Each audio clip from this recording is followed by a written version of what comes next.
Bonjour et bienvenue dans Questions Politiques, le rendez-vous politique du dimanche de France Inter, de France Info, la télé et en partenariat avec le journal Le Monde. Celui, parce que c'est un homme qui a accepté notre invitation jusqu'à 13h et depuis 3 ans, presque jour pour jour, membre du gouvernement avec un portefeuille essentiel pour le pouvoir exécutif puisqu'il est ministre en charge des relations avec le Parlement, un portefeuille élargi à la participation citoyenne, une nouveauté qui n'est pas sans lien avec la crise des Gilets jaunes. Des Gilets jaunes qui ont tenté hier un retour timide sur les ronds-points sur fond d'envolée bien réelle des prix des carburants. Comment voit-il ce mouvement, lui qui considère qu'il faut entendre ceux qui se sentent déclassés? D'un naturel discret, le numéro 2 du MoDem, qui se rêvait ministre de l'Agriculture, est un des rares ministres à avoir un ancrage territorial ancien depuis 25 ans déjà dans le Loir-et-Cher, ce qui fait de lui un homme très précieux pour le pouvoir. Selon lui, justement, le pouvoir a-t-il suffisamment écouté les territoires et réinventé la démocratie comme Emmanuel Macron s'y était engagé il y a 5 ans? Et puis, comment lui, l'homme qui se présente comme raisonnable, un homme aussi de compromis, juge-t-il la radicalité de ce début de campagne présidentielle? Il est avec nous pour répondre à ces questions et à bien d'autres encore jusqu'à 13h et en direct. Il est amateur de chasse à l'arbalète. Marc Fesneau est l'invité de Questions Politiques. Questions Politiques. Thomas Negaroff sur France Inter. Bonjour Marc Fesneau. Bonjour. Vous n'êtes pas venu avec votre arbalète? Non. Non. Plutôt un arc d'ailleurs, mais... Tant mieux pour nous. Tant mieux pour vous, pour tout le monde. Et pour tout le monde. C'est pas les lieux en plus. Non. Pour vous poser des questions, je serai comme chaque semaine accompagné de la bande de questions politiques, Nathalie Saint-Cric de France Télévisions. Bonjour Nathalie. Bonjour à tous. Françoise Fressos du Monde. Bonjour Françoise. Bonjour à tous. Et Karine Bécard de France Inter. Salut Karine. Salut tout le monde. Et tout à l'heure, nous rejoindra Alexandra Ben Saïd pour des questions économiques. On verra notamment la question du carburant et du pouvoir d'achat avec Alexandra. Le hashtag QuestionPol pour vos questions et vos commentaires. Marc Fesneau, on va commencer avec quelque chose de beaucoup moins souriant. Hier, notre pays commémorait avec émotion le premier anniversaire de l'assassinat de Samuel Paty, professeur d'histoire-géographie, décapité en pleine rue par un islamiste. Jean-Michel Blanquer, le ministre de l'Éducation nationale, a tenu hier à lui rendre hommage. Samuel Paty a eu raison de faire court sur la liberté d'expression, raison d'enseigner, même ce qui est difficile, raison d'expliquer ce que sont la tolérance, l'humanisme, les valeurs de notre République. Nous ne l'oublierons jamais. Est-ce qu'il était important pour le ministre de l'Éducation nationale et donc pour vous au gouvernement de rappeler que Samuel Paty n'a rien fait de mal, qu'il a eu raison? C'est important pour le gouvernement et c'est important pour tout le monde. J'étais moi-même à une commémoration dans mon département, dans le Loir-et-Cher, où on inaugurait une place au nom de Samuel Paty, une esplanade, avec un maire qui est d'ailleurs par ailleurs enseignant d'histoire. Je pense que pour tout le monde, se souvenir de ce qui est arrivé ce jour-là, qui n'est pas le fruit de la folie meurtrière d'un homme, mais d'un enchaînement de choses. Et au fond, Samuel Paty avait été désigné comme cible, comme cible pour ce qu'il était, pour ce qu'il faisait, c'est-à-dire enseigner l'ouverture aux autres, enseigner l'ouverture au monde, enseigner le respect des différences, enseigner l'histoire et enseigner l'esprit critique. Et au fond, il est mort d'enseigner, Samuel Paty. Et c'est quand même au XXIe siècle qu'on puisse mourir d'enseigner et qu'on n'oublie pas qu'il est mort d'enseigner et qu'on n'oublie pas tous ses collègues, au fond, sa famille évidemment, mais tous ses collègues qui chaque jour essayent d'apprendre ce qu'est l'ouverture au monde, essayent d'apprendre ce que sont nos valeurs et ce que nous portons. Je pense qu'on aurait fait défaut à ne pas le faire.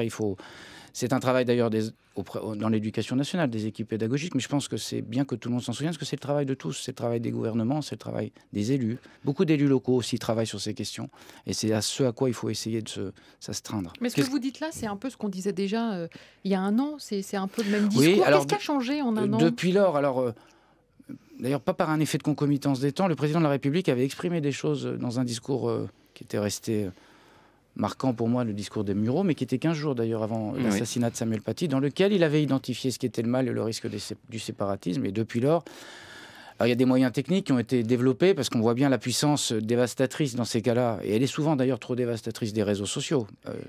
Les moyens qu'on a mis au travers de la plateforme qui s'appelle Pharos, si j'ai bonne mémoire, qui permet de détecter ceux qui... Ici, un enseignant, là, un éducateur, là, un élu, sont menacés à raison de telle ou telle discussion, à raison de telle ou telle expression. Et donc, c'est là-dessus qu'on a travaillé d'abord, et puis au travers de la loi sur les principes républicains, pour réaffirmer les principes républicains et se doter de moyens supplémentaires vis-à-vis d'associations, vis-à-vis de lieux de culte, par exemple, qui viennent enseigner le séparatisme. Je trouve qu'on a on a plutôt avancé sur un certain nombre de sujets. Après, il faut être modeste et résolu dans l'action et en même temps montrer que c'est un travail de temps long. On voit bien que c'est un travail de temps long qui est à faire. Est-ce que ce n'est pas aussi un travail de transmission ? Par exemple, Dominique Schnapper, qui préside le Conseil des sages de la laïcité, estime qu'on a une mauvaise transmission aujourd'hui de ce qu'est la laïcité aux plus jeunes générations. Est-ce que vous partagez son inquiétude ? Oui, on a sans doute vécu sur un acquis en disant c'est fait, c'est posé. C'est d'ailleurs une exception française à la laïcité. Enfin, cette en tout cas, cette laïcité à la française. Il y a une laïcité à la française. Laïcité, oui. On a une conception de ces questions-là qui est particulière à la France et qui est assez forte, moi je trouve. Et sans doute qui est en perte de vitesse auprès des jeunes. Et sans doute a-t-on oublié ce qu'en étaient les fondements, de rappeler que ce n'était pas d'ailleurs une bataille en droit des religions, mais c'était la capacité à chacun de vivre sa foi ou sa non-foi, de vivre ce qu'il pense ou ce qu'il ne pense pas, de façon libre et en respectant l'autre. C'est le respect de ce qu'on pense et le respect de ce que les autres pensent, au fond. Et je pense qu'on a besoin de l'enseigner. Et ce n'est pas une affaire seulement de religion. On voit bien qu'on est dans une société, on y reviendra peut-être tout à l'heure, où on a du mal à pouvoir exprimer des différences sans que ce soit une violence qui soit faite à l'autre. Et moi, je pense que c'est un sujet dans le monde dans lequel Nathalie on vit. Saint-Cric. Est-ce que vous trouvez que parfois on est des obsédés de la laïcité ? Il y a notamment du côté d'Alexis Corbière qui a dit qu'il considérait qu'on allait un petit peu trop loin, notamment dans la volonté de montrer un certain nombre de caricatures. Et il y a un paradoxe dans un sondage chez les jeunes. Il y a à la fois 63%, un sondage IFOP, qui considère que la laïcité est en danger. Puis d'un autre côté, il trouve que c'est trop présent dans le débat. Est-ce que vous trouvez que cette exception française est excessive ?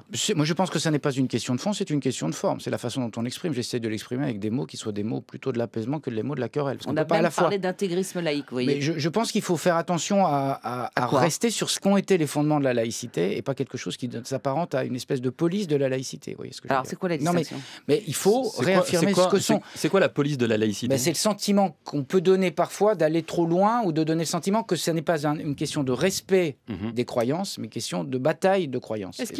Donc on n'a pas à rentrer dans cette querelle-là. Il me semble que la première chose, c'est de respecter les principes de la République et qu'il n'y a pas de loi supérieure de ce point de vue-là, et par ailleurs de respecter les croyances. Est-ce que Jean-Michel Blanquer flirte avec cette police de la laïcité je pour remettre des considère noms qu'il a réaffirmé en bien des occasions ses principes.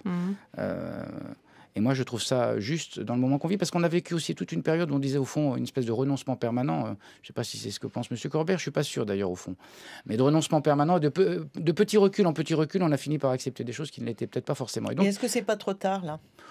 Je pense qu'on ne peut pas être responsable public, et même d'ailleurs être responsable tout court et penser que c'est trop tard. Ça, c'est votre souhait. Mais non, vous c'est pas un regardez souhait. la Je pense que réalité c'est des pas choses et notamment l'évolution des mentalités chez les jeunes. Mais je pense que c'est un tout. D'ailleurs, ce n'est pas que la question de la laïcité. Il faut qu'on retrouve l'esprit civique, et ce n'est pas un grief fait aux jeunes ou aux moins jeunes d'ailleurs. C'est une œuvre collective qui doit être la nôtre, qui est d'être en capacité de respecter. En fait, le sujet fondamental là-dedans, c'est le respect de la différence et le respect de l'autre. Et c'est une affaire de réciprocité. Et ça s'enseigne, ça s'applique. C'est intéressant que vous parliez de ça, parce que cette semaine, Jean-Michel Blanquer, encore lui, a lancé son laboratoire de la République, une sorte de think tank, de cercle de réflexion, qui cible, selon lui, l'un des principaux dangers qui va miner notre jeunesse, qui est selon lui le wokisme. Alors, il faut toujours expliquer ce qu'est le wokisme. Le wokisme, c'est une idéologie selon laquelle les minorités feraient tout pour faire passer en avant leurs différences au détriment, ça c'est ceux qui le critiquent, au détriment de l'universalisme qui fonderait notre République. J'essaie de définir assez vite. Est-ce que vous considérez que, précisément, il n'en fait pas trop et qu'il cible les bonnes menaces, alors que vous dites justement qu'il faut penser aussi aux différences ? Est-ce que c'est pas abraser les différences que de dire les wokistes, ce sont nos ennemis ? Mais respecter la différence, ce n'est pas faire que les uns et les autres se battent sur leurs différences. Les respecter, et dans l'idée de wokisme en partie, que je trouve que vous avez plutôt bien défini, en tout cas je m'y retrouve, et c'est compréhensible pour chacun d'entre nous, il y a l'idée quand même que la minorité viendrait aussi imposer à la majorité. La majorité n'est pas là pour imposer à la minorité, mais la réciproque est vraie au fond. Et simplement, il faut qu'on respecte chacun dans sa différence. Et donc, ça ne me gêne pas du tout, et je partage complètement le point de vue de Jean-Michel Blanquer, que nous soyons dans une logique où on ne cultive pas ce qui nous sépare, mais qu'on cultive ce qui nous rapproche, tout en respectant ce que nous sommes les uns et les autres. Mais vous ne répondez pas à la question de, le mot va être trop fort, mais de la fracture générationnelle. Est-ce que les jeunes défendent cette notion de laïcité de la même façon que des gens et au-delà de la laïcité, la question des différences, de l'égalité réelle entre les citoyens, ça c'est une question qui agite beaucoup la jeunesse française. Mais je pense que d'ailleurs, ça n'est pas délié complètement des sujets du monde dans lequel on vit, qui a plutôt fait la promotion de l'individualisme et de l'individu. Et d'ailleurs, le système économique que nous avons construit, pas nous, depuis 50 ans, depuis 60 ans. C'est plutôt un système économique qui parle aux individus plutôt qu'au collectif, qui a plutôt intérêt à avoir des consommateurs que des citoyens. C'est comme ça qu'on a construit. Alors, je ne fais pas de grief aux générations précédentes. C'est comme ça. C'est ce qu'on a sous les yeux. Et donc, c'est l'ensemble du modèle qu'il faut repenser, me semble-t-il, parce que si on est simplement sur... On vient traiter, au fond, les symptômes et pas les causes. Les causes profondes, c'est qu'on a créé une situation d'individus dans lesquels je suis moi-même. Je veux dire, je ne donne de leçons à personne sur le sujet. Et donc, je ne sais pas si c'est qu'une fracture générationnelle, parce qu'il y a aussi ça, il y a aussi chez les jeunes la volonté pour beaucoup d'entre eux de s'engager pour défendre des causes. La question écologique est une question qui n'est pas une question individuelle. C'est une question collective. La question du réchauffement climatique n'est pas un sujet individuel. Parce que si c'est individuel, on pourrait dire attendons que les Chinois, les Américains et d'autres fassent l'effort, puisque nous avons déjà fait notre part. Et la grande tolérance qui monte vis-à-vis des autres religions, c'est aussi du collectif et pas d'individuel. Absolument, c'est ça qu'il faut essayer de construire. Et donc, c'est une affaire générationnelle, mais je suis pas... Tout le monde est responsable de la situation dans laquelle on est. Et tout le monde doit cultiver à la fois ce respect de la différence et en même temps l'idée qu'on est ensemble. Et que la différence, c'est pas ce qui nous réunit par nature. Françoise Et ça ne vous frappe pas qu'en pleine pré-campagne présidentielle, ce thème-là, au fond, comment on vit avec les autres, comment on entend l'autre, soit aussi absent du discours public pour l'instant ? Il est j'ai une question complémentaire. Vous qui êtes souvent... pour le coup, dans les territoires, l'expression elle n'est pas très jolie, mais en tout cas, pas à Paris, est-ce que c'est des choses que vous entendez aussi, ou c'est un délire parisiano-parisien journalistique ? Non, vous ne trouverez jamais dans cette facilité de taper sur Paris les journalistes, assez peu quand même, vous reconnaîtrez l'écart. Non, j'essaie pas de ne pas me livrer à ces caricatures-là non plus, parce que je pense que c'est... faut pas répondre à la caricature par la caricature. Ça existe, ce sentiment-là. On ne peut pas dire que ça ne soit pas dans le débat, parce qu'il y a des gens qui disent exactement l'inverse de ce que je dis. Ce qui n'est pas dans le débat, c'est la volonté, justement, d'œuvrer collectivement et d'essayer de pas séparer les gens. Je vois beaucoup de gens qui essaient de séparer les gens, au contraire. Donc c'est vraiment pas dans le débat par un effet miroir. Par un effet miroir, il y a des gens qui, aujourd'hui, dans le débat, veulent... eux-mêmes, critiquant l'exacerbation des différences, exacerbent les différences. Parce qu'au fond, ils disent qu'ils sont différents parce qu'ils n'ont pas la même religion, ils sont différents parce que... Donc c'est ça qui pose un problème. Et donc on a besoin de... Ça existe partout, pour répondre. Je pense que je ne suis pas sûr que ça soit un sujet du quotidien. Comme vous et moi, on vit parfois... Comme vous tous, on vit parfois normalement aussi, on croise des gens. Je ne suis pas sûr que ça soit tous les matins les obsessions de certains. Mais enfin, ça existe. Ce sentiment... qui est un sentiment aussi lié à la question de qu'est-ce qu'on est comme nation, qu'est-ce qu'on porte comme valeur. Voilà, question de l'identité, au bon sens du terme. Justement, cette question, qu'est-ce qu'on est comme nation, elle se pose en particulier aujourd'hui, le 17 octobre 2021, puisqu'il y a 60 ans, jour pour jour, la police parisienne réprimait avec une violence inouïe une manifestation pacifiste d'Algériens de la région parisienne, venus à Paris à l'appel du FLN, pour, je rappelle pour les gens, pour demander la fin du couvre-feu qui les ciblait, mais aussi pour réclamer l'indépendance de l'Algérie. Hier, le président de la République, Emmanuel Macron, a fait ce qu'aucun président n'avait jamais fait avant lui. Il a assisté à une cérémonie en hommage aux dizaines de victimes longtemps niées par la France. Et dans le communiqué de l'Élysée, Emmanuel Macron a précisé qu'il s'agissait de crimes inexcusables pour la République. Est-ce que, et ça a été beaucoup critiqué depuis, c'est suffisant de n'évoquer que la figure de Maurice Papon et de ne pas parler de crimes d'État ? Au fond, depuis des années sur ces questions-là, globalement, de mémoire collective, on a toujours eu le choix entre une forme d'amnésie ou une forme de repentance. C'était amnésie ou repentance. Et le président de la République, depuis le début de son quinquennat, et même avant, au fond, dans la campagne présidentielle, il a plus choisi d'œuvrer en disant si on veut qu'il y ait de la réconciliation, il faut qu'on dise les choses telles qu'elles se sont passées. Et je pense souvent dans ce genre de moment à ce qu'avait fait, il faudrait regarder ce qu'avait fait l'Afrique du Sud au moment de la fin de l'apartheid. Ils avaient créé une commission qui s'appelait Vérité et Réconciliation. Qui partait de quel principe au fond ? Qu'il ne pouvait pas y avoir de réconciliation sans qu'on dise ce qui s'était passé. Absolument. Et que c'était de part et d'autre que la vérité devait être exprimée, et que peut-être il faut qu'on essaie de construire avec nos amis algériens la vérité de part et d'autre. Parce que... Nos amis algériens ? Mais oui, non mais...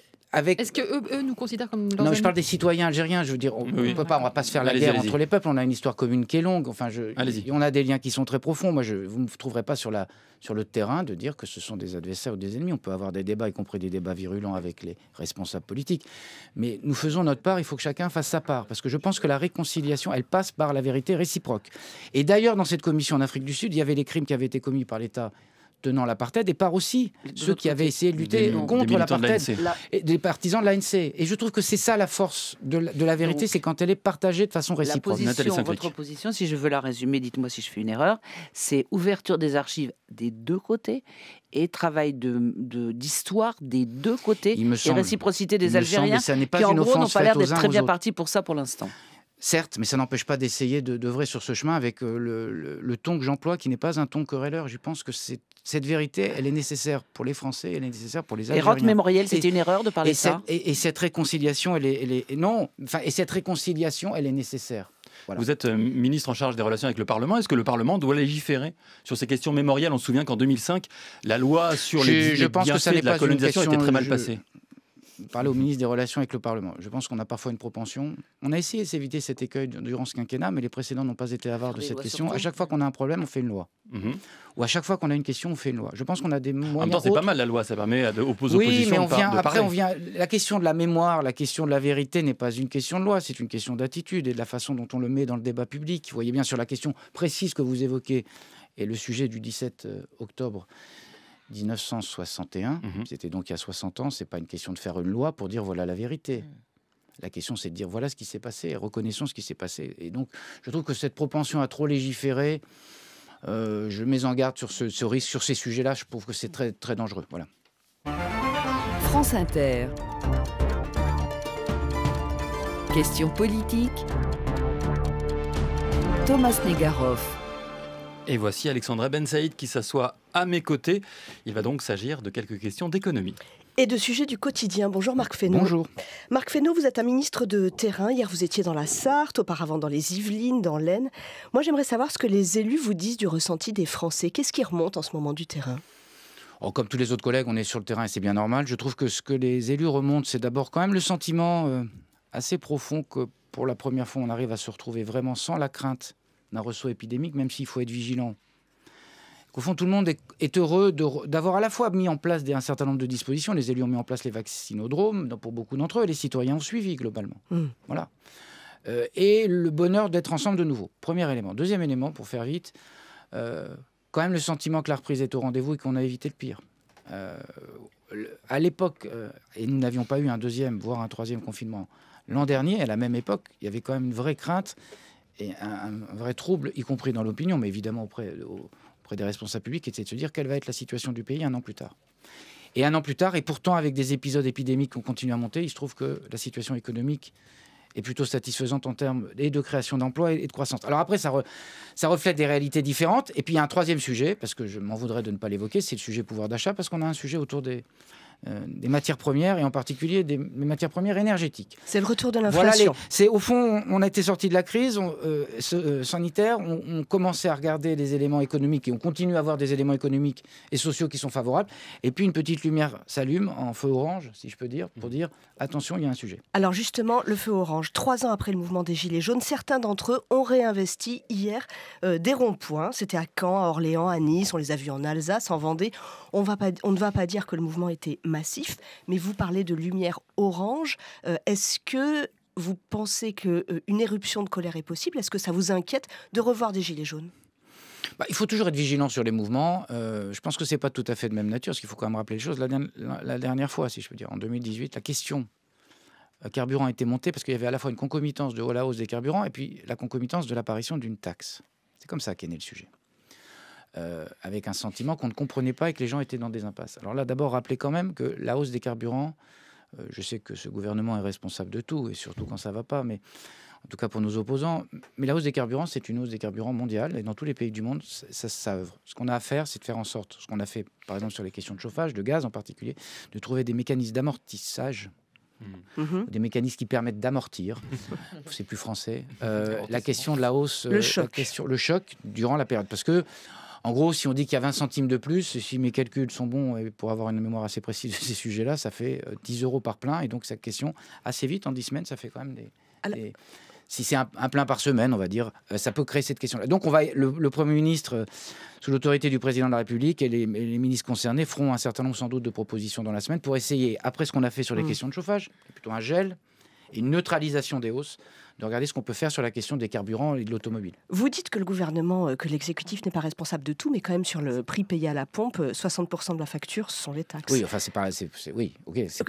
Donc il a des les taxes leviers. ne bougent pas, c'est pas les taxes qui font la hausse. Ce qui fait la hausse, c'est la hausse de la matière première. Mais les taxes, elles ont toujours existé. Je ne crois pas que ce gouvernement les ait augmentées principalement depuis des années. Le modèle fiscal français est un modèle qui taxe beaucoup les carburants. Mais il y a des leviers, donc. Il y a le levier des taxes. Anne Hidalgo propose de faire baisser la TVA, par exemple, de 20% à 5,5%. La même Anne Hidalgo qui dit qu'il ne faut pas favoriser les carburants fossiles. Nous parlons bien de la même personne. Donc ça n'est pas une piste que vous trouvez pertinente. Non, mais c'est pas ça. Je dis qu'il faut juste rechercher la cohérence de ceux qui font la chasse aux véhicules à moteur diesel et essence, sans distinction d'ailleurs, qui défavorise plutôt les plus modestes d'entre nous, en disant je veux pas qu'ils viennent à Paris, qui dit il faut baisser la TVA. Pour qui alors, au fond? Donc vous voyez, chacun cherche sa cohérence. Évidemment que ça fait partie de l'éventail des outils. Il y a aussi c'est intéressant de voir qui est l'émetteur de ce genre de proposition quand ils viennent vous donner des leçons sur il y a trop de voitures à moteur thermique. Il y a aussi les chèques essence, comme chez Xavier Bertrand. Oui. 20 € par mois, est-ce que pour vous... Vous connaissez bien le terrain, vous connaissez bien la ruralité. Est-ce que ça, c'est intéressant? Mais c'est intéressant. D'ailleurs, je trouve qu'on serait, comment dirais-je, on serait bien dans le débat public, parce que j'entends que M. Bertrand commence déjà à dire, voyez, ils reprennent mes idées. Simplement d'essayer de poser les problèmes, essayer de trouver des solutions. Il est arrivé qu'on trouve aussi des solutions. Et donc celle-là fait partie de la panoplie des choses. Vous, Marc Fesneau, vous connaissez le tissu. Je trouve que le mécanisme du chèque permet aussi de ne pas le faire de manière indistincte, et ça permet aussi de distinguer ceux qui sont en vraie difficulté pour des questions de revenus et ceux qui le sont moins pour ces questions de carburant. Donc on va regarder. Il ne m'appartient pas de dire quelles sont, et en particulier pas aujourd'hui, puisque ça sera la semaine prochaine, de dire ce qui sera fait par le gouvernement. En tout cas, donc nous on avons va avoir une vigilance. les annonces la semaine prochaine. La semaine prochaine ou dans les 15 jours qui viennent, puisqu'on est dans le moment budgétaire en plus. Hasard du calendrier, si je peux dire. Et donc, en tout cas, le Premier ministre, Jean Castex, il est très vigilant sur ces questions-là. Et nous le sommes tous, parce qu'on voit bien ce que ça peut produire comme effet pour un certain nombre de gens pour qui la voiture est le seul moyen possible de locomotion. Et le changement à l'électrique n'est pas forcément aussi facile que ça. Et donc, dans ce moment où il ne faut pas mettre les gens dans des impasses, il faut qu'on trouve des solutions. Le temps, pour le coup, en tout cas sur les carburants, et c'est ce qu'on peut espérer, que la tension baisse. Oui. Alors, dans les mesures phares des Gilets jaunes, en 2018, et puis aussi dans les cahiers de doléances, il y avait le retour de l'ISF. Marc Fesneau, je voudrais vous faire écouter une archive. Nous sommes le 15 janvier 2019, en Normandie, et c'est Emmanuel Macron qui lance le grand débat. Il ne faut pas raconter des cracks, hein. C'est pas parce qu'on remettra l'ISF comme il était il y a 1 an et demi que la situation d'un seul gilet jaune s'améliorera. Ça, c'est de la pipe. Cette réforme, elle doit être évaluée. Les parlementaires, dont c'est le cœur de métier, au Sénat, à l'Assemblée, ils vont regarder ce qui marche pas. Si des mesures ont été prises durant ces 20 mois qui n'ont pas d'effet, qui ne sont pas pertinentes ou qui sont contre-productives, elles seront corrigées. Il faut être avant tout d'un grand pragmatisme et j'essaie de l'être. Alors, il faut être très clair, l'évaluation, elle a été faite. Il y a même eu 3 rapports. Est-ce que baisser la fiscalité du capital, c'est-à-dire les réformes fiscales du début du quinquennat, est-ce que ça ruisselle? Ou alors, si vous n'aimez pas le mot, est-ce que ça permet... Non, alors apparemment, vous l'appréciez. Je sais pas que non, mais on peut ne pas le détester sans l'apprécier. Je prends le mot, ruisselle. Alors, prenez le mot. Est-ce que ça ruisselle? Est-ce que l'argent est investi dans l'économie et les entreprises? Eh bien, les experts de France Stratégie, qui est donc un organisme rattaché à Matignon, nous disent pour la 3e fois que vraiment, on ne voit aucun effet. Est-ce que pour vous, ministre de ce gouvernement, c'est un problème? Alors, d'abord, rappelez que cette expertise, vous avez raison de le rappeler, elle a été faite à la demande du gouvernement. C'est pas souvent qu'un gouvernement demande qu'on puisse juger sa propre politique fiscale. Enfin, je le dis au passage, j'aurais aimé que les prédécesseurs le fassent, et j'imagine que les successeurs, que j'espère lointains, bon, mais là, le souci, c'est quand même... Je comprends, ça, c'est... Voilà. Non, mais vous prenez de l'élan, mais est-ce que le fait qu'il n'y ait pas de résultat est un problème? J'ai l'air de badiner, mais c'est pas que sur la forme. Parce que non, mais la question de l'évaluation, je trouve que dans le débat public et politique, l'idée qu'on cavale derrière des mesures et que jamais on évalue, et qu'au fond, personne ne fait ce qu'on a fait, par exemple, sur le texte sur les États généraux de l'alimentation, Egalim. On a vu ce qui marchait dans Egalim, on a vu ce qui ne marchait pas, on a un deuxième texte qui permet de corriger. Et au fond, c'est au bénéfice de tout le monde. Alors, je finis sur la question de l'ISF. J'ai parcouru ce rapport. Les experts disent 2 choses. Un, on ne voit pas de choses avérées, et entre eux-mêmes, ils ne sont pas tout à fait d'accord. Pas tout à fait, en disant c'est peut-être un peu tôt. Il ne nous aura pas... C'est peut-être un peu tôt pour certains. C'est ce que disent un certain nombre d'experts. Deuxième chose, moi, ce que je constate, je ne sais pas quelle est la part de l'ISF ou autre. Ce que je constate, c'est que nous sommes le pays d'Europe, ou l'un des pays d'Europe, mais je parle sous l'œil d'une spécialiste, donc vous me corrigerez sans doute, qui a bénéficié le plus d'investissements ces dernières années. Et l'investissement dans les entreprises, c'est quand même ce qui compte pour créer des emplois et de la richesse dans ce pays, premier élément. Deuxième élément, on est un pays où ce qui était un mouvement général, parce qu'au fond les gens échappaient à l'impôt en partie en partant à l'étranger, et le mouvement, et c'est ce que dit d'ailleurs le rapport en partie, alors ça c'est le point positif. Le rapport dit, oui. Et attendez, juste, il dit, les exilés fiscaux ont fait mouvement inverse. Pour quelques centaines, Oui, non, mais- sur 130 000 personnes qui paient l'IFI. Non mais c'est pas. Alors, à Est-ce ce que moment-là, c'est faut suffisant pas, non mais faut pas dire qu'il y a un sujet d'exilés fiscaux. Si c'est quelques centaines, à ce moment-là, n'en parlons pas. Mais comme tout le monde a parlé des exilés fiscaux, que nous constations le fait qu'il y a, comment dirais-je, il y a moins d'exilés fiscaux et qu'au contraire, il y a un mouvement inverse, c'est bien. Et troisième chose, on reste quand même le pays, en termes de taxation du capital, qui est le deuxième plus élevé, je crois, derrière le Danemark, si j'ai bonne mémoire. Bon, donc on a une taxation qui est forte. En même temps qu'on donne le signal que le choix qu'on a fait depuis le début, qui est le choix du développement économique, du développement industriel, parce que derrière c'est de l'emploi, moi je pense que c'est un bon choix. Marc Fesneau, quand même, ce qu'on voit, c'est qu'il n'y a donc pas pour l'instant, en tout cas si vous le présentez comme ça, d'effet pour la majorité des Français, pour l'économie en général.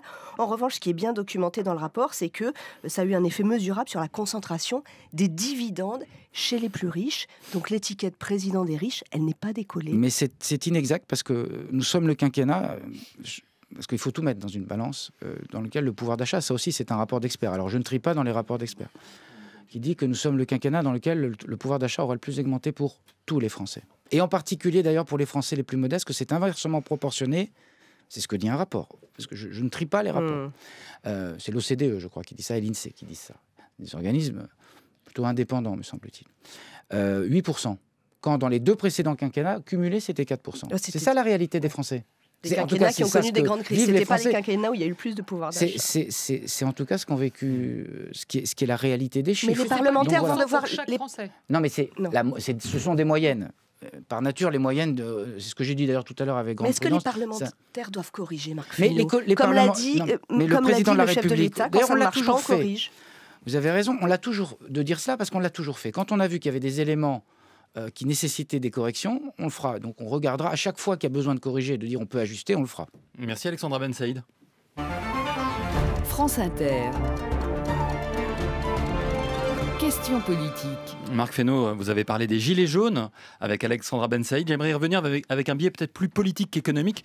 Vous êtes ministre en charge des relations avec le Parlement et de la participation citoyenne. D'abord, ça veut dire quoi ? Et puis on va voir ensuite le lien avec les Gilets jaunes.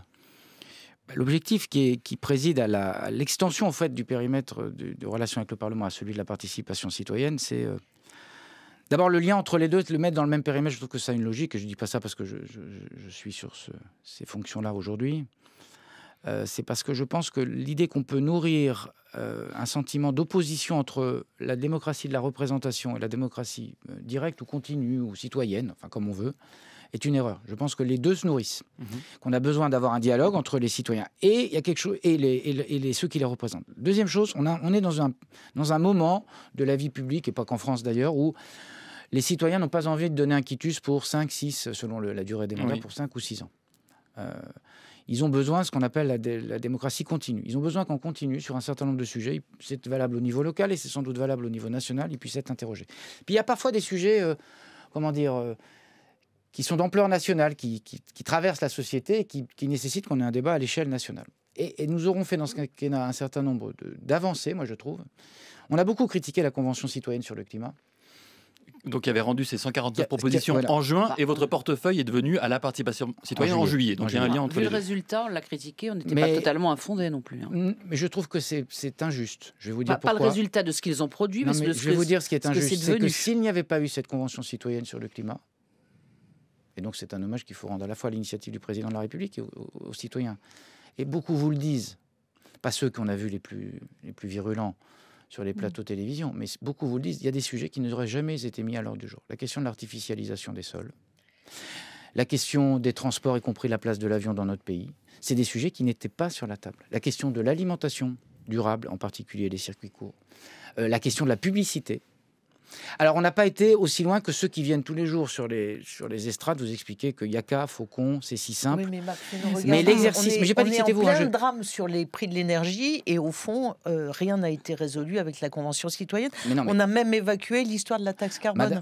Madame Fressoz, on peut partager ensemble l'idée que ce genre de mouvement et ce genre de transition, ce sont des transitions longues. Absolument. Parce que si j'en avais dit, par exemple, sur la question de l'aviation, on interdit toutes les lignes d'aviation, il y a un certain nombre de territoires. J'étais l'autre jour à Clermont-Ferrand, où les lignes ont été, du fait de la Covid, et après pas réouvertes pour des raisons, y compris de rentabilité, et aussi de transition écologique. Il y a quand même des gens qui se sentent délaissés dans ces affaires-là. Donc, il faut avoir une espèce de cohérence. Ce que je veux dire, c'est par exemple, on aurait pu réfléchir à ce moment-là à quel mécanisme mettre en place sociaux quand le prix de l'énergie augmente. Or là, vous êtes en train de tâtonner, vous annoncez des nouvelles mesures pour la semaine prochaine. Je rappelle que la question qui était posée aux citoyens était une question très, très simple et en même temps très complexe dans ses solutions, qui était moins 40% à l'horizon 2030. Donc, ce n'est pas la question de savoir si on continue à utiliser du diesel et de l'essence. C'est comment on en sort, comment on décarbone, parce que le moins 40, il n'y a pas de miracle. C'est les moyens de locomotion, c'est le logement, c'est l'alimentation sans doute, et la construction. Voilà, c'est ça les sujets sur lesquels il faut qu'on avance. Et donc, c'est tout à fait délié de la question du prix des carburants, qui est un problème de carburant carboné, cela. Vous voyez ce que je veux dire? Oui. Et après la transition, y compris la transition électrique, on peut partager le sentiment que ça n'est pas en 12 mois ou 18 mois qu'on peut changer 10 millions de véhicules, parce que là, on va se retrouver aussi avec des citoyens qui vont nous dire « vous êtes très sympa avec vos propositions, mais qui me le paye, le véhicule ?» C'est ça aussi la réalité des gens. Et donc, j'assume le fait qu'on puisse faire de la participation citoyenne, et j'en finis juste là-dessus, et qu'en même temps, on prenne nos responsabilités. Il y a un moment, ce qu'on doit aux citoyens, je vais vous le dire, je l'ai dit vendredi dans la Convention citoyenne sur l'Europe, qui est portée par Clément Beaune, et je trouve que c'est très bien qu'on fasse ça sur l'Europe, c'est qu'on vous doit des comptes aux citoyens. C'est qu'on vous dit pourquoi on peut faire, pourquoi on ne peut pas faire. Alors justement, c'est un peu là-dessus. Pourquoi on a des écueils. Marc Fesneau, c'est un peu là-dessus que je voulais qu'on aille ensemble, parce que ministre de la participation citoyenne, est-ce que vous considérez, à la fin du quinquennat, on est quand même dans les derniers mois du quinquennat, que la démocratie a été réinventée, qu'on a remis de l'air dans le fonctionnement de la démocratie dans ce pays, que les oppositions ont été davantage écoutées, que la démocratie directe a progressé? Alors, sur la question de la participation citoyenne, je trouve que l'expérience de la Convention citoyenne sur le climat a été une expérience réussie dans son fondement de comment on donne la parole aux citoyens. Et d'ailleurs, d'autres initiatives ont lieu. J'ai dit sur la question de l'Europe, parce que je pense que le sujet de l'Europe, c'est que elle finit par donner le sentiment aux citoyens qu'elle se fait sans ou contre eux. Et donc, on a besoin d'associer les citoyens.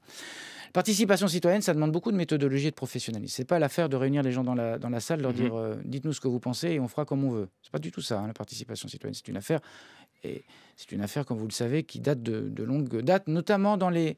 C'est intéressant de voir qu'elle a été plutôt développée dans les collectivités locales. Je pense à Nantes en particulier, historiquement, il y a 40 ans, ou à d'autres collectivités. Je pense que c'est intéressant de regarder pourquoi ils avaient fait ça dans les collectivités locales.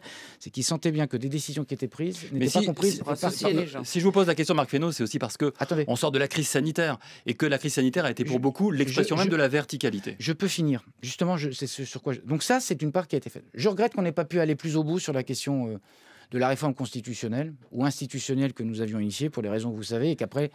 Quand même, les crises successives et le calendrier parlementaire que je connais bien et les crises sanitaires, c'est pas pour se donner des excuses, c'est comme ça dans la vie politique. Vous avez des objectifs, on a atteint beaucoup d'objectifs, puis il y a des choses sur lesquelles on n'a pas pu avancer. Reconnaissons-le aussi, parce que dans nos oppositions, on n'avait pas une envie folle d'avancer sur ces sujets constitutionnels et institutionnels. Enfin, sur la proportionnelle, qui est une autre façon d'associer les gens, bien sûr. On aurait pu faire quelque chose. Oui, mais je pense que tout ça, c'est un point de bémol si vous en cherchez. Avec... Modem, on aimait bien. Attendez.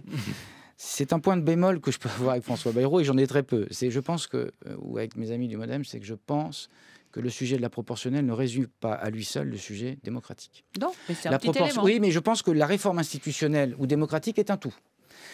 La proportionnelle, sans qu'on ait rééquilibré les pouvoirs du Parlement, et ça, c'est une affaire constitutionnelle, hein. Ce n'est pas une affaire institutionnelle seulement. La proportionnelle, sans qu'on ait repensé la question du lien entre les territoires et les élus nationaux, les élus locaux et les élus nationaux, et qu'on ne fasse pas vivre deux écosystèmes qui s'affrontent.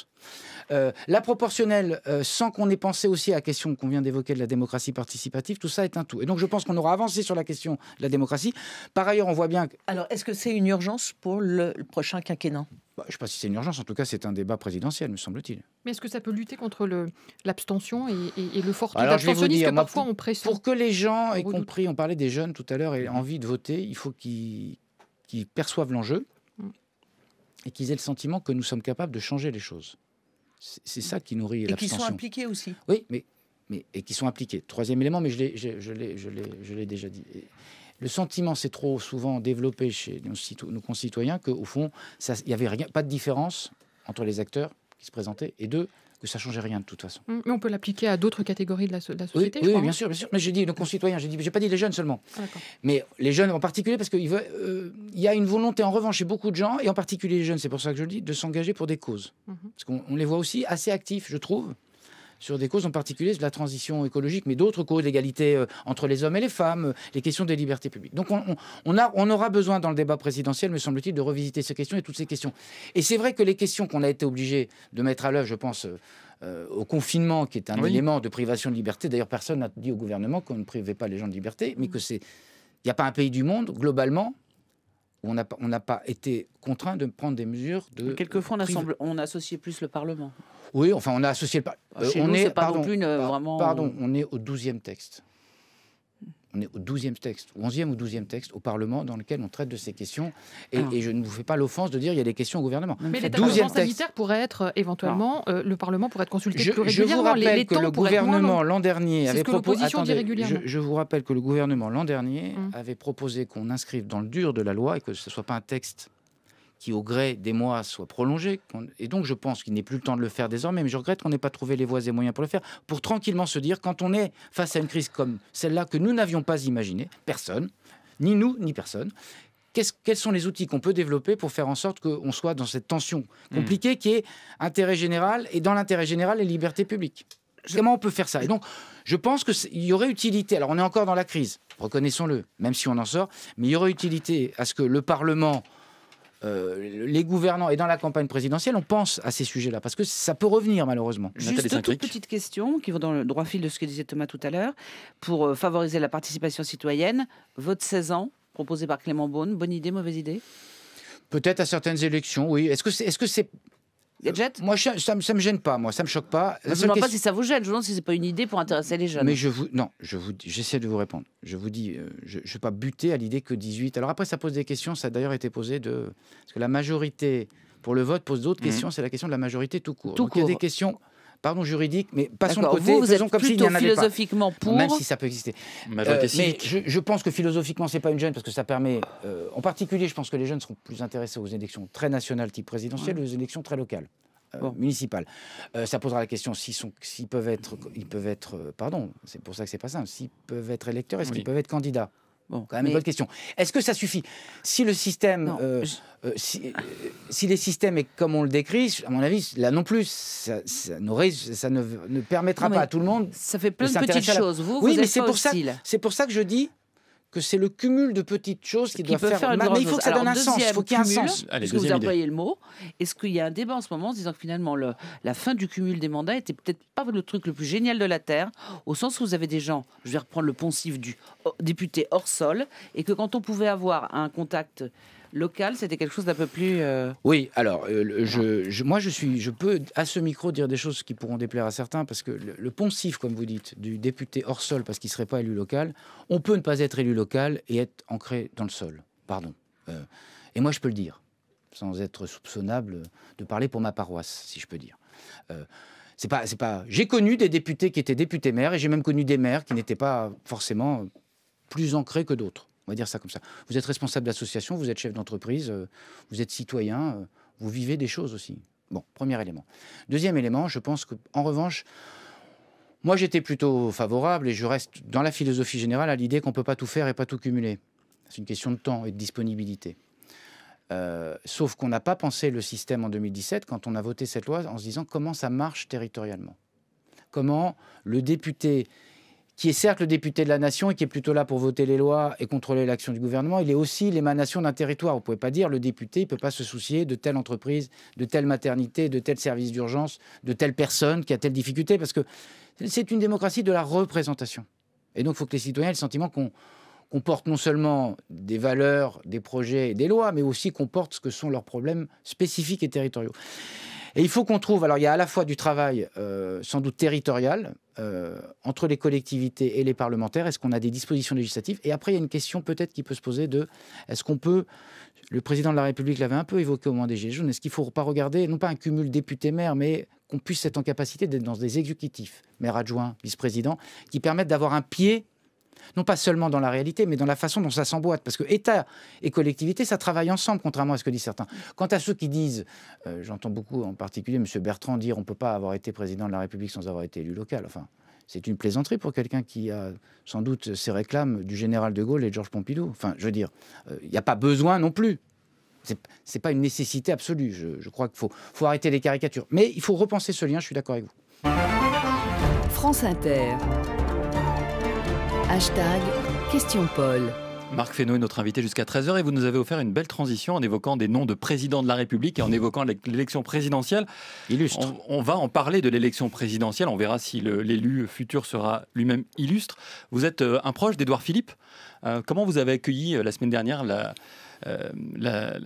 création de son parti Horizon? Est-ce que vous dites c'est une bonne chose pour la majorité ou vous dites tiens c'est peut-être un peu embêtant pour mon parti le MoDem? Non, enfin, je ne vis pas ça comme une concurrence. Nous ne nous connaissions pas avec Édouard Philippe et nous nous sommes découverts en 2017 quand j'étais président de groupe et ensuite quand j'ai été son ministre. Et nous avons appris à nous connaître et à nous apprécier, je crois. Ça, c'est une chose. Deuxièmement, je viens plutôt de l'espace central, de l'espace du centre. UDF, puis MoDem.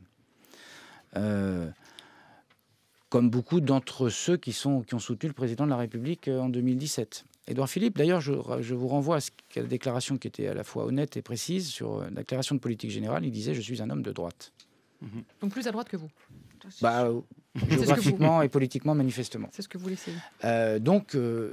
Et au fond, qu'est-ce qui s'est passé en 2017 ? Au fond, en 2017, parce que nous avions, et ça me permettra de répondre à votre question, parce que nous avions, pour la première fois, réussi à imposer un espace central fort, des gens qui venaient soit de la droite, comme Édouard Philippe, soit de la gauche, comme Jean-Yves Le Drian, par exemple, ou Olivier Dussopt, ont décidé de travailler ensemble. On a besoin d'un espace de droite qui se structure et qui soit clair, notamment au moment où, chez les LR, j'ai du mal à comprendre leur ligne. Je ne parle pas de « je suis adhérent, je ne suis pas adhérent », ça c'est assez... Les Français jugeront de la solidité des convictions dans la durée, peu importe. Mais on voit bien que chez les LR, il y a deux tensions. Je cours à droite toute, où j'essaie plutôt d'être dans la droite dans ce qu'elle a été, dans son fondement, ce qui était historiquement la droite depuis des années, y compris depuis le général de Gaulle, même si c'est difficile de le classer là. Et on a besoin de structurer la gauche, parce que pour le coup, là aussi, on a besoin... Donc l'espace a besoin de se structurer. Et donc, Édouard Philippe veuille structurer cet espace-là, je trouve ça très bien. Mais donc, ça veut dire qu'il peut avoir une place dans votre grand parti qui est en train d'essayer de Mais fabriquer... nous distinguons les affaires de parti. Je sais que c'est un peu confus, la façon dont je... confus, c'est incompréhensible. Non, je vais essayer de... Merci Nathalie. Merci de cette franchise. Non, c'est pas incompréhensible. Allez-y. L'idée que des gens... Attendez, non. Si c'est un parti qui peut aller d'un bout à l'autre, vous seriez les premiers à me dire, mais c'est l'UMP XXL. C'est pas le sujet. Le sujet, c'est d'avoir des gens à droite qui se structurent autour de formations politiques. Horizon en est une. Des gens qui, dans l'espace central, et LREM et MoDem, pour le coup, se ressemblent. Au-delà des... Attendez, je finis. Et des gens qui, à gauche, aussi se structurent. Et tout ça vient soutenir le président de la République. Il faut distinguer les structures partisanes de l'équilibre global qu'est la majorité présidentielle. Il n'a jamais été dit que la majorité présidentielle était l'objet d'un seul parti et d'un monolithe. Non, mais on va arriver pour les investitures. Attendez. Il y a un problème idéologique, c'est-à-dire qu'on voit Édouard Philippe arriver avec son idéologie de droite et on sent que le pôle central n'a pas structuré du tout son idéologie, peut-être parce que trop en soutien du président de la République. L'humanisme que défendait François Bayrou pendant toute sa carrière politique, elle n'est pas tellement affirmée aujourd'hui. Et est-ce que du coup, vous n'allez pas vous faire complètement manger par la nouvelle structure et par la droite? Moi, ça fait 25 ans que j'adhère à peu près à la même formation politique, dans le même espace. Si je devais avoir peur d'être mangé maintenant, c'est que vraiment, j'aurais peur de pas grand-chose. J'ai vu bien des situations plus dangereuses pour pour l'existence même de cette famille de pensée. Vous évoquiez l'UMP tout à l'heure. Oui, et nous étions parfois seuls, à gauche et à droite, avec des gens qui nous regardaient en disant c'est très bien, on pourrait travailler ensemble, sauf qu'ils restaient toujours dans leur camp. Donc moi, j'ai peur de rien sur le sujet. quand on est à peu près solide dans ses convictions et qu'on porte un courant de pensée, vous avez raison, l'humanisme, ça existe. Y a pas... Mais vous trouvez qu'il attendez. est affirmé aujourd'hui? Ça existe aussi dans l'action que nous avons menée depuis 4 ans, pardon. Enfin, il y a un certain nombre de sujets. On a parlé de pouvoir d'achat, on n'a pas parlé, mais on pourrait parler du dédoublement des classes. On pourrait parler de la reconquête territoriale qui a été menée dans bien des sujets. Territoire d'industrie, les opérations cœur de ville, enfin, les maisons France Service qui visent à rapprocher le service public des citoyens. Si ça, c'est pas une conception humaniste, alors je ne sais pas ce qu'est la conception humaniste. Donc, la revalorisation d'un certain nombre d'allocations. Alors, les mêmes qui vous font la leçon ne disent pas qu'ils n'avaient rien fait pendant 5, 10 ou 15 ans. Nous avons revalorisé un certain nombre d'allocations. Donc, dans la politique que nous avons menée, il y avait de l'humanisme. Troisième chose, Édouard Philippe n'apparaît pas sur la scène publique. Édouard Philippe, il a été Premier ministre d'un gouvernement auquel je suis fier d'avoir appartenu. Donc, il n'est pas un objet nouveau dans l'écosystème présidentiel. Et donc, il a... Lui, sa philosophie, et il porte un certain nombre de choses. Nous portons des choses. L'ordre dans la rue et l'ordre dans les comptes. La seule chose sur laquelle je suis assez aligné avec ce que vous dites, c'est qu'au fond, le paysage politique s'est déstructuré en 2017 et globalement, le paysage politique, partout, nulle part, pardon, ne s'est restructuré. Et donc, on a besoin. Et donc, c'est une bonne nouvelle. C'est assez dangereux. Et c'est ce qui fait l'émergence de certains profils. Parce qu'à droite, enfin, chez les LR, ils n'ont pas réglé leur ligne stratégique, et à gauche, je ne vois pas de restructuration. Je ne fais pas de leçon, simplement c'est un fait. Et dans l'espace qui s'était créé autour du président de la République, peut-être nous n'avions pas assez œuvré dans la restructuration. Et donc je partage votre point de vue, mais ce n'est pas la confusion. Édouard Philippe vient des horizons de la droite, et c'est très bien. Enfin, moi, je ne suis pas pour l'effacement de la droite et de la gauche, je suis juste pour dire qu'il y a des gens qui, dans des moments particuliers comme ceux qu'on vit, ont besoin d'être autre chose que catégorisés à droite, à gauche. Et pour ça, il faut un espace de centre fort. Et pour ça, elle est modem. Marc Fesneau, vous n'êtes pas du coup responsable aussi de cette... Vous évoquez ce paysage complètement morcelé politiquement. Est-ce que c'est pas précisément en cassant la gauche et la droite que vous avez créé aussi les conditions de l'émergence, vous dites, sans avoir dit le mot, de figures, on pense évidemment à Éric Zemmour ou à d'autres? Oui, enfin, pardonnez-moi, on n'est pas dans l'affaire de l'œuf ou la poule, pour le coup. C'est la droite et la gauche qui se sont cassées elles-mêmes, pardon. C'est l'incapacité, en nous vendant... un peu, vous avez raison. Enfin, quand même, pendant 25 ans, ils nous expliquaient que c'était leur alternance qui changerait la vie et qu'à chaque fois, on ne pouvait rien faire. Et c'est les échecs successifs de la droite et de la gauche qui ont fait ce qu'avait tenté de faire émerger François Bayrou en particulier en 2007. Parce qu'en 2007, il s'était passé quelque chose. Et qu'est-ce qui s'était passé? Il s'était passé simplement qu'à droite et à gauche, il s'était trouvé personne pour dire, au fond, ce que dit Bayrou est juste. Et pourtant, beaucoup le pensaient à l'époque. Il y a sûrement des gens ici qui s'en souviennent. Beaucoup pensaient que Bayrou avait raison. Dès 2007. Pourquoi? Parce qu'on voyait l'échec de la droite et de la gauche. Et qu'au fond, la ligne idéologique à droite et à gauche n'était pas claire. Si vous pouvez me trouver des points communs, je ne veux pas donner de nom, mais entre certains à droite et certains à gauche dans la même formation politique, ils ne disent pas la même chose. Ils ne pensent pas la même chose. Il faut qu'il clarifie. Et c'est ça qui a produit le bouleversement de 2017, avec une émergence dans l'espace central. Et c'est ça qu'il faut consolider. Et cet espace central, juste le baptême, c'est pour quand est-ce qu'effectivement le grand parti va naître? Parce qu'on entend parler depuis le 1er septembre. Richard Ferrand, qui travaillent beaucoup ensemble, ont évoqué, je pense qu'ils ont raison, parce qu'il faut que ça soit à la fois dans la séquence présidentielle, mais aussi montrer que c'est au-delà de cette séquence-là. Et ce n'est pas seulement la séquence législative d'ailleurs. Ce courant de pensée, il a besoin de se structurer. Et donc, ils ont dit avant Noël, et je suis assez d'accord, même avant Noël. Juste, François Bayrou, quand on l'a reçu, le premier week-end de septembre, vous avez annoncé mi-octobre. Donc, vous avez reculé d'un mois et demi. Mais il a redit... Un mois et demi de plus. Non, il a redit récemment, y compris à Avignon et même à Guidel, que c'était l'horizon qui s'était donné. Voilà. Nathalie Saint-Cric. Je voudrais savoir, il y a une évolution de l'attitude par rapport à Éric Zemmour. Taper, ne plus taper, négliger, ne plus négliger. Vous en êtes où pour l'instant? Première question. Deuxièmement, quels sont selon vous les thèmes qui domineront la campagne? Est-ce que ce sont des thèmes comme régaliens, puisque c'est le rêve d'Éric Zemmour de structurer l'idéologie et l'opinion autour des thèmes qu'il met sur le tapis, ou est-ce que vous pensez que ça sera différent? Je ne sais pas s'il y a une évolution. Je vais vous dire, moi, ce qui est mon point de vue depuis le début. Je n'ai pas envie de parler de quelqu'un qui n'est pas candidat et je n'ai pas envie d'aller... Ça peut suffire de dire ça. Mais vous me demandez mon sentiment. Allez-y, j'ai pas dit que ça allait suffire, vous avez raison. Et en même temps, je n'ai pas envie que la vie politique française, et par respect y compris pour les autres candidats, se résume à qu'est-ce que vous pensez de la dernière phrase, de la dernière insulte. C'est justement pas la question. Attendez, c'est votre deuxième partie de question. Allez-y. Si j'ai bien compris. Donc, moi, je pense qu'il faut que chacun développe ses idées. Je pense qu'on n'a aucun intérêt à aller chercher et aller en permanence en réponse, pour lui comme pour d'autres, comment dirais-je, en réponse aux autres. Il faut être ce qu'on est et dire ce qu'on veut faire. Premier élément. Deuxième élément, est-ce que les thèmes vont être, parce que c'est corollaire un peu dans votre question, je vois bien qu'Éric Zemmour, oui, il est à la fois sur les thèmes régaliens, il est surtout sur des thèmes qui viennent fracturer la société. Enfin, ce qu'il cherche, c'est l'angle qui permet de dire, de consolider des voix qui soient des voix contre tel ou tel. catégorie, population. Bon. Je pense que quand on veut être président de la République, il faut faire exactement l'inverse. Et les grands présidents de la République qu'on a eus, ils ont plutôt été des présidents de la République qui ont essayé de consolider, de rassembler, même si c'est parfois difficile, que de diviser. On dit toujours ça, que les thèmes régaliens, je pense que c'est un mix de choses. Il y a sans doute les questions, comment dirais-je, d'indépendance. Et ce n'est pas que des thèmes, c'est des thèmes économiques, c'est des thèmes internationaux. C'est comment on assume dans des espaces qui sont des espaces éminemment aussi fracturés. Les thèmes de souveraineté sont des thèmes qui, pour les Français, sont des thèmes très importants. Les thèmes d'identité, mais au bon sens du terme. Non pas sur qu'est-ce que c'est le passé, parce que moi je suis très à l'aise avec la question des racines, j'ai vraiment aucun sujet avec ce sujet-là. Mais il faut qu'on se projette aussi, qu'est-ce qu'on a envie de défendre comme société. Donc je pense que ça aussi, c'est des thèmes qui sont importants. Évidemment, les thèmes de la sécurité sont des thèmes importants. Et au fond, il y a des thèmes, on voit bien que la difficulté désormais, c'est qu'on est dans une société, je ne fais pas de grief aux médias, on est tous responsables de ça, vraiment. On est dans une société de l'immédiateté, et où au fond, un thème peut émerger en 15 jours, et qu'il avait disparu depuis 6 mois. C'est comme ça. Il se trouverait que nous aurions un événement climatique très puissant.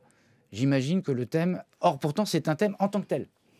Du règlement climatique. Nous aurions des inondations comme les Allemands, que je pense que le thème remonterait. Donc, faut essayer, je sais que c'est compliqué, moi-même j'essaie de m'y astreindre, dans la vie publique, à regarder ce que sont les thèmes de fond, ceux que vous avez évoqués, ceux qu'on a essayé d'évoquer depuis tout à l'heure, pour éviter d'être à courir derrière des thèmes qui sont faits par une actualité qui est tellement mondialisée et tellement immédiate qu'après on subit. Donc vous dites qu'il est surévalué finalement un peu là. Moi je pense, et puis il faudra qu'il réponde à d'autres questions que celles qui met en permanence au débat. C'est qu'est-ce qu'il fait pour le pouvoir d'achat, qu'est-ce qu'il fait pour la réforme de l'État, qu'est-ce qu'il fait pour les collectivités. Est-ce que c'est pas quand même la faiblesse au fond du dispositif aussi actuel, qui au fond le président de la République entrera un moment en campagne avec ces thèmes, et en attendant, c'est pas lui qui occupe le terrain, et ce sont des thèmes portés par des candidats au fond auxquels vous avez beaucoup de mal à répondre. Je vois ce que vous voulez dire, Mme Fressos, mais si jamais le président de la République était officiellement candidat en campagne, d'ailleurs il n'est pas de tradition que ça soit fait comme ça. Non, mais vous, par exemple, vous, les autres, il y a des gens autour de lui. En fait, il y a quand même un parti, il y a... Mais je pense que c'est le rôle, et c'est pour ça d'ailleurs qu'il faut travailler sur cette question partisane,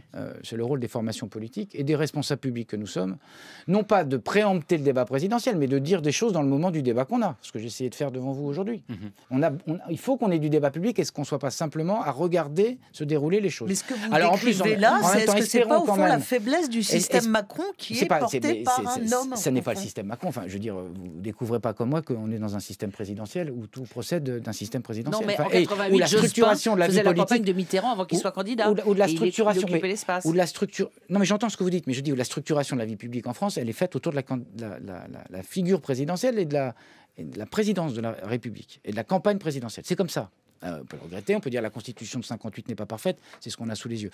Mais en même temps, que nous ne subissions pas, c'est ce que vous disiez un peu, madame, c'est ce qu'on ne subisse pas la campagne des autres. Je trouve qu'effectivement, il faut qu'on dise des choses dans le débat public, et je pense qu'au fur et à mesure, il faut qu'on dise des choses. Mais ne préemptons pas une campagne présidentielle, parce que pour les raisons que vous indiquiez, c'est difficile aujourd'hui à date, le 17 octobre, de dire ce que seront, compte tenu de ce qu'est l'état de fébrilité permanent qu'on a sur ces sujets-là, quels seront les sujets qui, au final, auront noué la campagne présidentielle. Est-ce que c'est pas un peu risqué d'apparaître, et c'est peut-être l'une des dernières questions de ce question politique, d'apparaître comme le camp de l'humanisme et de la raison? Est-ce qu'il n'y a pas un risque d'arrogance, un risque de refuser le débat?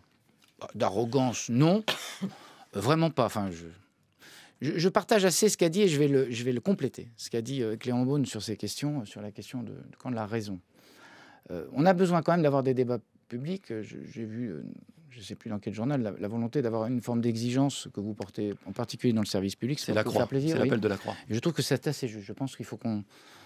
Je sais que vous portez pour beaucoup cette exigence de ne pas être soumis aux réseaux sociaux et à cette loi-là pour essayer de nouer des débats publics. On peut s'étriper gentiment, dire des choses différentes, être dans la contradiction, sans s'insulter, dans l'invective et la violence. Parce que je sais ce que ça produit au bout. Moi, j'ai jamais pensé qu'il fallait faire de la vie politique un terrain comme ça de boxe violent. Ça n'empêche pas de dire des choses et de marquer des différences avec plein de gens. C'est pas le sujet, on s'en fiche. C'est pas le sujet. Donc, on a besoin dans ce moment-là de construire, de construire ça. Je pense il faut qu'on fasse attention à structurer les choses autour de débats qui soient des débats qui au bout rassemblent. Vous voyez ce que je veux dire? Et c'est ça qui va être la difficulté de l'exercice qui est devant nous, parce que si on n'arrive pas à dire posément les choses, évidemment, on ira vers des solutions extrêmes. C'est ça que je pourrais vous dire assez volontiers. Vous êtes inquiet? faut jamais être inquiet. Je pense qu'on a besoin à la fois de dire ce qu'on peut faire du pays, ce qu'on veut en faire, et ça c'est plutôt la part de la raison, et en même temps, il faut porter une forme de passion française. Mais pas la passion déraisonnable, pas la passion qui produit la querelle et la haine de l'autre. La passion qui fait qu'on aime son pays, comme je l'aime, comme les membres du gouvernement et comme tous les Français l'aiment. Et donc, c'est cette balance entre la raison de ne pas dire n'importe quoi et donc la nécessité d'avoir des débats sérieux et la passion, parce que quand on aime son pays, on a envie qu'il avance et donc on a envie d'y aller fort et donc on a envie de le dire avec des mots qui soient forts. C'est cette balance-là qu'il faut trouver. La passion raisonnable de la France de Marc Fesneau qui a été notre invité depuis midi sur Questions politiques. Merci beaucoup à toutes les trois. Merci pour les questions. Merci Marc Fesneau. Merci Alexandre Gilardi, Jean-Philippe Ballas et Alexandre Chanet à la réalisation. On se retrouve la semaine prochaine pour un nouveau numéro de Questions politiques.